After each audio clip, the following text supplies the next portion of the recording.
완도와 더불어 함께하는 완도 주사랑교회. 오늘 우리 계신 하나님 말씀은 에스겔 1장 1절에서 14절까지 말씀입니다. 구약성경 1151페이지에 있는 에스겔 1장 1절에서 14절까지 우리 하나님 말씀 한 절씩 교독해서 읽겠습니다. 30째 해 넷째 달 초 닷새 내가 그발 강가 사로잡힌 자 중에 있을 때 하늘이 열리며 하나님의 모습이 내게 보이니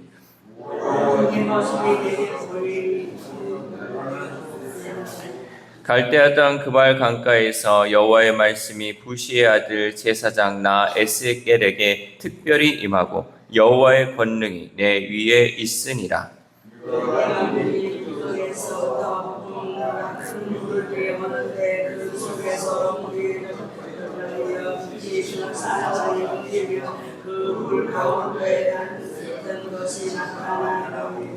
그 속에서 내 생물의 형상이 나타나는데 그들의 모양이 이러하니 그들에게 사람의 형상이 있더라.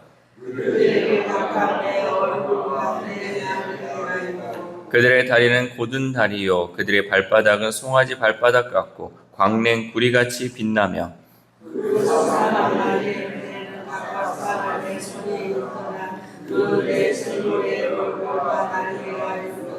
날개는 다 서로 연하였으며 갈 때에는 돌이키지 아니하고 일제히 앞으로 곧게 행하며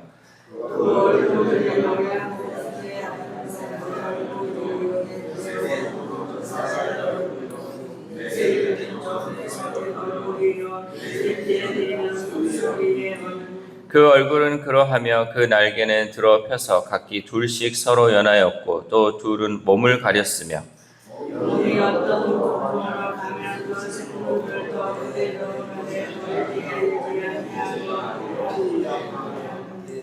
또 생물들의 모양은 타는 숯불과 횃불 모양 같은데 그 불이 그 생물 사이에서 오르락 내리락 하며 그 불은 광채가 있고 그 가운데에는 번개가 나며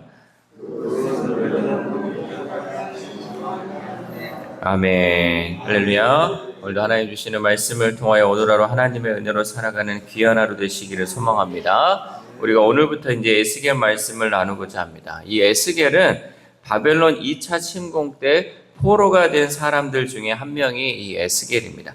하나님께서는 이스라엘 백성들에게 약속했던 그 땅에서 쫓겨나 포로로 바벨론에 거하며 절망 가운데 지내고 있던 그 유다 백성 중에 에스겔도 포함되어 있었습니다. 사실 에스겔의 집안은 제사장 집안이었습니다. 당시 제사장의 아들은 무조건 제사장이 되어야 했습니다. 그러니까 그 당시에 보면 선지자가 있고요. 그 다음에 제사장이 있는데 선지자는 하나님의 부르심으로 인하여서 세워지는 사람이 선지자였고 제사장은 그 집안이 제사장 집안이다. 그러면 계속해서 그 자녀들이 아들들이 그 제사장의 직무를 이렇게 이어받을 수 있는 것이 당시 문화였습니다. 그런데 에스겔이 드디어 제사장이 될 나이가 되었지만 이방인의 땅에서 아무것도 할 수 없었던 에스겔에게 포로지의 상황은 너무나도 절망적이었을 것입니다. 내가 나이가 돼서 이제 제사장 직무를 해야 되는데 그곳이 이스라엘 땅이 아니라 바벨론 그 포로의 땅이었기 때문에 하나님께 제사를 지낼 수가 또 예배를 드릴 수가 없었기 때문에 이 에스겔의 상황은 절망 가운데 있었다라는 거죠. 우리에게 있어서 이 속담 가운데 설상가상이라는 것은 눈 위에 서리가 덮인다는 뜻으로 나쁘고 불행한 일이 연이어 일어나는 상황을 일컬을 때 우리는 설상가상이다라고 하죠. 우리에게 불행이 뜨문뜨문 찾아온다면 우리는 대부분의 불행을 견디고 이겨낼 수 있습니다. 왜냐하면 우리 안에 있던 평안이 버틸 수 있는 힘이 되고 그동안 누려왔던 행복의 시간들을 떠올리며 불행이 지나면 다시 찾아올 행복을 소망할 수 있기 때문이에요. 그러니까 작은 우리의 어려움이 온다, 작은 아픔이 온다, 그럼 우리는 그것을 이겨낼 수 있다는 거죠. 왜냐하면 내가 그동안 받은 은혜가 있기 때문에 그걸 이겨낼 수 있는데 이것이 너무 갑자기 막 크게 온다. 이게 어려움이 오는데 또 어려움이 겹치다 보면 우리는 그것을 이겨낼 힘이 없다라는 거죠. 그러나 불행은 엎친 데 덮친 격으로 찾아오고 갈수록 태산인 경우가 너무나도 많이 있다라는 거죠. 에스겔의 상황이 바로 이러한 상황이었다라는 거죠.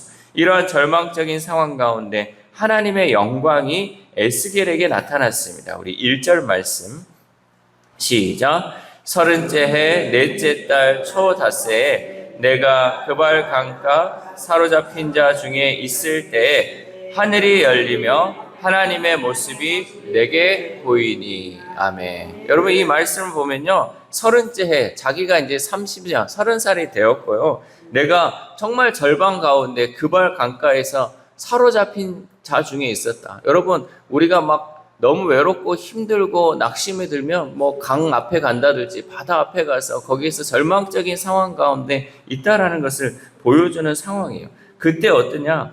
하늘이 열리면서 하나님의 모습이 이 에스겔에게 보였다라는 거죠.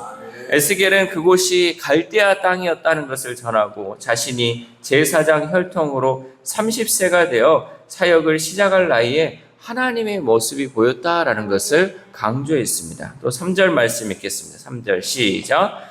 갈대아 땅 그발 강가에서 여호와의 말씀이 부시의 아들 제사장 나 에스겔에게 특별히 임하고 여호와의 권능이 내 위에 있으니라. 아멘. 그러니까 갈대아 땅에서 내가 정말 제사장의 아들임에도 불구하고 이런저런 상황이 할 수 없는 그 상황 가운데 하나님이 특별히 하나님의 권능이 내 위에 임했다라는 것을 강조하고 있죠.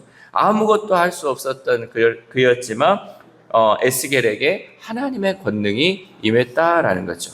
포로로 끌려온 사람들은 자기들이 하나님의 영광이 임하는 예루살렘으로부터 멀리 쫓겨났다고 생각했어요. 내가 지금 있어야 할 곳은 예루살렘인데 나는 하나님의 영광이 있는 그 예루살렘으로부터 멀리 떨어진 이 바벨론의 포로로 왔다라는 그 절망감 가운데 그 유다 백성들이 있었다는 거죠. 하지만 하나님의 영광은 바벨론 땅에 끌려온 하나님의 백성 가운데 임했습니다. 그러니까 하나님의 영광이 이스라엘 땅에만 임한 것이 아니라 그 바벨론 포로지 가운데 하나님의 영광이 임했다라는 거죠. 이처럼 하나님은 하나님의 백성과 언제 어디서나 함께 하신다라는 것입니다. 하나님은 우리가 예배드리는 이 예배당에서 그리고 우리가 예배드리는 이 시간에만 임재하시는 것이 아니라 우리의 모든 삶 가운데 언제나 함께 하시는 줄 믿습니다. 여러분 그래서 우리가 늘 생각해야 하는 것이 우리가 성전에서 예배 드릴 때만 하나님의 영광을 구하는 것이 아니라 우리가 교회 문을 열고 밖으로 나갔을 때 내가 있는 집에서 내가 있는 어느 곳에서 직장에서든 하나님의 영광은 그 가운데 함께 한다는 것을 우리는 잊지 말아야 한다는 거죠. 전능하신 하나님이 임하시면 절망적인 상황은 변화되고 하나님의 영광과 소망으로 충만해진다라는 사실이죠. 우리는 절망적 상황에서 특별히 하나님의 임재를 더욱 간절히 구해야 할 줄 믿습니다. 왜냐하면 하나님이 임재하시고 하나님의 권능을 보이실 때 절망이 감사와 기쁨으로 변화되기 때문입니다. 그럼 우리는 어려울수록 내가 힘들수록 하나님 이 상황 내가 이겨낼 수 없는 그 상황이 있다. 그럴 때 하나님의 임재를 구해야 된다. 하나님 이곳에 임하셔서 나의 삶을 변화시키고 이 모든 상황을 하나님 변화시켜 달라고 더욱더 기도해야 할 줄 믿습니다. 그러므로 우리는 내가 도저히 이 상황을 극복할 수 없다 생각하는 그 순간에 오직 하나님의 임재를 구함으로 그 은혜로 모든 상황을 이겨낼 수 있기를 소망합니다.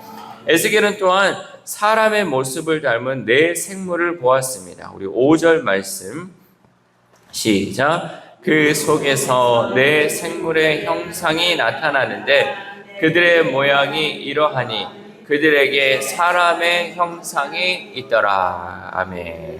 이 에스겔은요, 여러분 우리가 잘 봐야 되는 것 중에 하나가 우리가 신약에 있어서 요한계시록을 볼 때도 요한계시록은 묵시문학이다. 그래서 그 당시에 그 제대로 된 글이 아니라 비유적인 표현으로 쓴 것들이 많이 있어요. 구약에도 보면 이러한 에스겔이나 다니엘이나 보면요, 그 포로기 때 이 사람들이 지금 포로로 잡혀가는 그 시기에 그 글들을 정확하게 쓰지 않고 비유적인 표현으로 많이 썼다라는 것을 볼 수가 있다는 거죠. 그래서 이것을 비유를 어떻게 이제 해석하느냐, 어떻게 그것을 이제 바라보냐에 따라서 내용이 완전히 달라질 수 있어요. 근데 이단들이 이 비유적인 것들을 가지고 막 이것을 자기 나름대로 해석하는 것들이 많이 있는데 우리는 전통적인 기준에 의해서 이러한 것들을 바라보고 해석해야 한다라는 거죠. 그래서 이제 우리가 말씀을 이제 6절에서 10절까지 이렇게 쭉 보면요. 6절에는 이들에게는 네 얼굴과 네 날개가 있었는데 이것은 동서남북을 의미하며 땅의 상징수인 사가 반복되는 것을 우리가 볼 수 있습니다. 이것은 무엇을 의미하냐면 하나님이 이스라엘만이 아닌 온 땅을 다스림을 강조하는 표현입니다. 그러니까 내 얼굴과 내 날개다라는 것은 무엇이냐? 하나님은 온 땅을 다스리시는 그 하나님이다라는 것을 의미하죠. 또한 7절을 보면 이들은 사람처럼 곧은 다리에 광냉 구리처럼 빛나는 송아지 발바닥을 가지고 있었는데 이것은 하나님이 세상을 짓밟는 심판을 행하신다라는 것을 의미하고 있죠. 그리고 8절에 보면 사방 날개 밑에 있는 사람의 손은 사람들을 구원하고 도우시는 하나님의 권능을 의미하고 있습니다. 또한 9절에서 이들은 사방으로 곧게 행하며 어디든 속히 이동한다라는 것을 의미하고요. 10절을 보면 그들이 가진 사람, 사자, 소, 독수리의 얼굴은 사람들이 모든 피조물에게 찬양받기 합당하신 분임을 보여주는 상징들이에요. 그러니까 여기 네 동물들이 나오잖아요. 네 사람과 사자와 소와 독수리는 온 땅, 이 모든 것들을 하나님이 다스리고 또 그 모든 것은 하나님을 찬양한다라는 것을 의미하죠. 결국 이 5절에서 10절까지는 하나님은 세상 어디에나 계시며 만물을 주관하는 분임을 의미하는 상징적 표현으로 나타났다라는 거죠. 계속해서 말씀을 보면 11절에는 이들 그룹들은 하나님의 영을 둘러싸 보좌하며 4개의 날개 중 2개의 날개를 사용해 날며 2개의 날개로는 하나님의 영광으로부터 자신의 몸을 가린다라는 거죠. 그리고 12절에서는 하나님의 영이 어디로 가시든 따르는데 방향을 바꾸기 위해 그 몸을 돌이킬 필요가 없으니 매우 신속하게 움직인다라고 말씀하고 있습니다. 마지막으로 13절에서 14절을 보면 내 생물은 사람 모양이지만 또한 그 모습이 숯불과 횃불 모양 같아서 그 가운데 불이 움직이고 광채와 번개가 나서 번개같이 움직일 수 있다라고 말씀하고 있습니다. 이 모든 것은 하나님의 찬란하고 두려운 영광이 세상 어디든 즉시 임재할 수 있음을 표현하고 있다라는 거죠. 그러니까 번개처럼 빠르게 움직이고 곧바로 간다라는 것은 하나님의 영광은요 어디든 또 어떻게든 빨리 임할 수 있다라는 것을 의미하고 있다라는 거죠. 비록 하나님의 백성이 바벨론의 포로로 잡혀갔지만 하나님의 영광은 그들의 상황과 장소에 구애받지 않고 함께 하셨다라는 것을 의미하고 있습니다. 이처럼 지금도 하나님의 영은 우리의 삶의 모든 영역에 함께 하시며 우리가 어디에 있든지 그 뜻을 이루시는 줄 믿습니다. 그러므로 내가 아무리 힘든 일을 겪는다 하더라도 하나님은 여전히 나와 가까이 계심을 확신할 수 있기를 소망합니다. 사랑하는 루이스랑교회 성도 여러분, 오늘 본문의 이 에스겔과 유다 백성은 하나님의 영광으로부터 쫓겨나 땅의 끝까지 밀려왔다는 그 절망 가운데 있었습니다. 하지만 놀랍게도 하나님도 그들과 함께 바벨론으로 오셨습니다. 혹시 우리 가운데도 하나님과 멀어졌다고 느끼는 분들이 있다면, 또 힘든 세상 일로 인해 낙심하는 분이 있다면 하나님의 영광 앞으로 나아가시기 바랍니다. 왜냐하면 하나님은 지금 여기에 우리와 함께 하시며 우리를 도우시기 때문입니다. 이 새벽 우리가 함께 기도할 때 하나님, 에스겔 말씀을 통해 하나님은 언제 어디서나 우리와 함께 하신다는 것을 깨달았습니다. 앞으로는 나 혼자 이 어려움을 겪고 있다고 절망하지 않고 낙심하지 않고 오직 하나님의 영광만을 구하겠다고 기도했으면 좋겠습니다. 또한 오늘 하루를 살아감에 있어서 내 삶의 영역에서 무너진 곳을 회복시켜 주시는 하나님의 손길을 기대하며 하나님과 동행하는 저 여러분 되시기를 주님의 이름으로 소망합니다. 기도하겠습니다.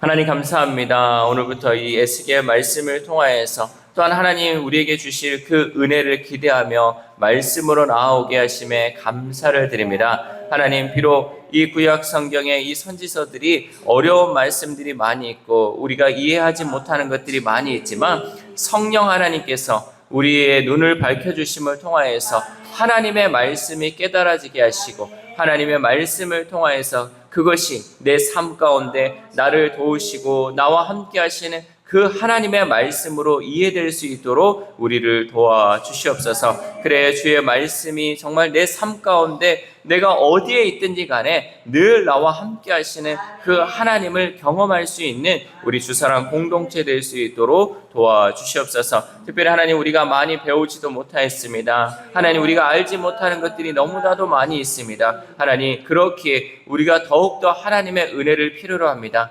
하나님, 성령께서 늘 우리와 함께하여 주심을 통하여서 우리가 말씀을 읽고 들을 때마다 우리에게 깨닫는 영을 주심을 통하여서 그 말씀이 내 삶 가운데 살아 역사할 수 있도록 주님 도와주시옵소서. 또한 아픈 환우들을 위해서도 하나님 기도합니다. 하나님, 그 마음에 오직 주님 말씀만 있게 하여 주시고 그 말씀을 믿음을 통하여서 내 삶 가운데 늘 함께 하시는 그 하나님의 역사하심을 경험하며 하나님, 그 몸이 치유되고 그 마음이 치유됨을 통하여서 온전히 하나님의 영광만 드러내는 우리 환우들의 삶이 될 수 있도록 도와주시옵소서. 또한 우리의 자녀들, 우리의 다음 세대들이 있습니다. 하나님, 그들이 구해야 할 것은 하나님의 임재입니다. 하나님, 그들이 어디에 있든지 무엇을 하든지 늘 하나님의 영광만을 구하고 하나님의 임재를 구함을 통하여서 그 모든 어려운 상황들이 하나님 기쁨과 소망의 상황으로 변화될 수 있는 우리의 자녀들, 우리의 다음 세대를 될 수 있도록 도와주시옵소서. 특별히 하나님, 기도하옵기는 지금 많은 비로 인하여서 하나님, 우리나라가 어려움 가운데 있습니다. 하나님께서 그 모든 것 주님께서 함께하여 주시고 주님, 그 절망의 상황 가운데서도 하나님이 임재하여 주심을 통하여서 그 모든 상황이 소망의 상황으로 변화되게 하시고 낙심하는 영혼들, 하나님 다시 한번 주의 말씀을 통하여서 일어설 수 있는 힘을 허락하여 주시옵소서. 그래 이 모든 절망적인 상황이 하나님의 은혜로 인하여서 소망의 상황으로 변화되게 하시고 하나님의 놀라운 특별한 임재가 임하는 우리 정말 사람들의 모든 삶이 될 수 있도록 도와주시옵소서. 또한 오늘 하루를 살아감에 있어도 하나님, 우리에게 주신 것에 늘 감사하며 하나님과 동행하며 하나님의 은혜를 구하는 귀한 하루 될 수 있도록 도와주시옵소서. 이 모든 말씀 우리를 구원하여 주신 예수 그리스도의 이름으로 기도드립니다. 아멘.